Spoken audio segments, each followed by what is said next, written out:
Oke, Assalamualaikum warahmatullahi wabarakatuh dan salam sejahtera. Hari ini saya akan menerangkan tentang salah satu Member of Parliament di bawah subjek BC 20503 Development Economics. Nama saya Fung Chun Hyung Izwan, nomor metrik BB 22110285. Berikut merupakan seorang ahli parlimen yang berhormat Datuk Mat Bali bin Musa dari Parti Gagasan Rakyat Sabah GRS, tempat duduk C12 Parlimen P178, kawasan Sipitang, Negeri Sabah.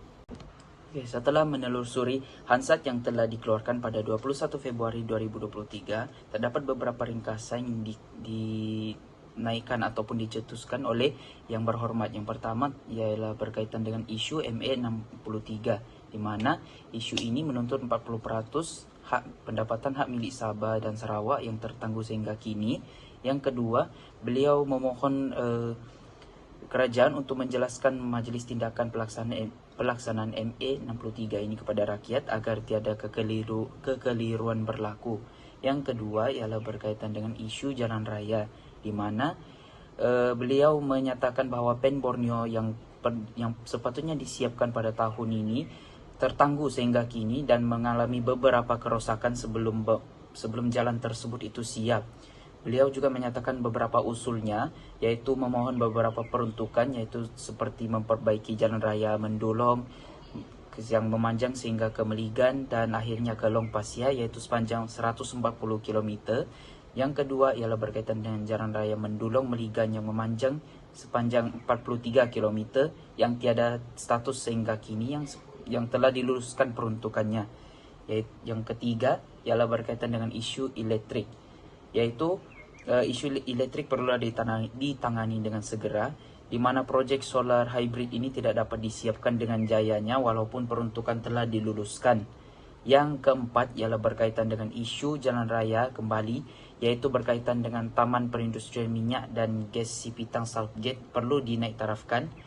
Dan yang kelima ialah berkaitan dengan isu jalur lebar, di mana banyak kawasan di Sipitang, terutamanya kawasan pedalaman, tidak mendapat jalur lebar yang sepatutnya, yang akhirnya membebankan keseluruhan masyarakat penduduk di Sipitang sehingga kini. Menurut saya, penilaian dan pengklasifikasian yang telah saya perolehi, yang pertama ialah masalah berkaitan dengan kemahiran komunikasi beliau ataupun yang berhormat, di mana cara bertutur yang berhormat adalah tidak jelas, menyebabkan perkara yang ingin disampaikan oleh beliau tidak dipandang serius dan juga mungkin dipersalah dengarkan oleh mana-mana ahli parlimen yang lain ataupun yang dipertua sendiri. Yang kedua, merupakan sifat positif beliau, di mana beliau berkeyakinan tinggi dalam berani menyuarakan pendapat dalam parlimen dengan susunan ayat yang baik dan menyatakan ataupun mengutamakan perkara yang perlu disampaikan terdahulu. Contohnya, beliau telah menyatakan tuntutan hak MA 63 yang sepatutnya diterima oleh penduduk Sabah dan Sarawak, yang menurut saya merupakan sebuah tuntutan yang amat besar bagi penduduk Sabah dan Sarawak.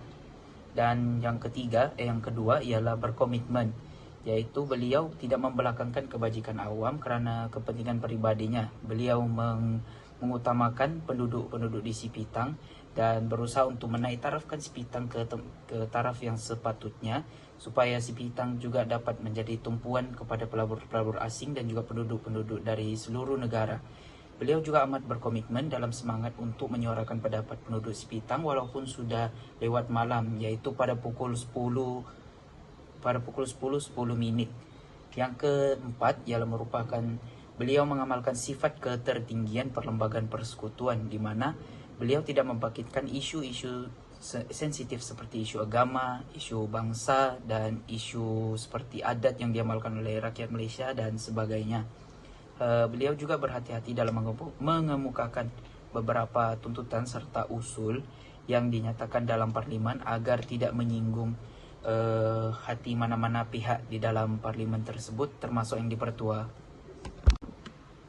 Cadangan yang saya keluarkan ialah yang pertama, yang berhormat perlulah bekerja sama dengan pelbagai pihak, terutama kerajaan, di mana pihak kerajaan, badan bukan kerajaan, NGO dan sektor swasta merupakan tumpuan utama bagi yang berhormat untuk bekerja sama dengan mereka supaya dapat menjalankan rancangan-rancangan ataupun penaik tarafan infrastruktur dengan lebih intensif.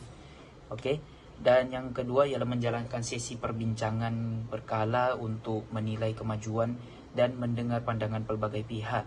Dan seterusnya ia juga bergabung dengan pihak-pihak kerajaan dan pihak badan-badan tertentu ini dapat membantu si Pitang naik taraf dari segi bukan juga infrastrukturnya, malah juga dari segi kebajikan masyarakat setempat. Cadangan yang kedua ialah pembangunan teknologi maklumat.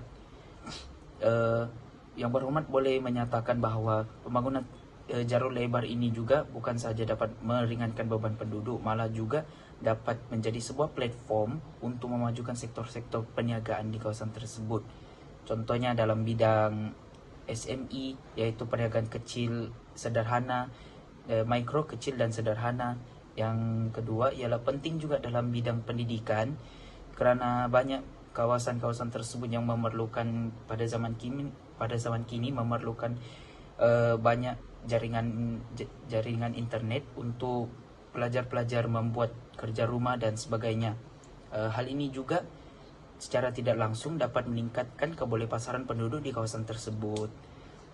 Dan yang ketiga ialah mempertingkatkan kemahiran komunikasi beliau. Contohnya beliau perlulah selalu membuat latihan dan sebagainya, latihan berkomunikasi dan sebagainya, supaya dapat meningkatkan lagi kemahiran komunikasi beliau, dan juga menggunakan ayat yang panjang, ayat yang pendek supaya dapat dipendekkan masanya dan juga dapat menyampaikan maklumat secara berkesan. Itu saja penerangan daripada saya. Sekian, terima kasih.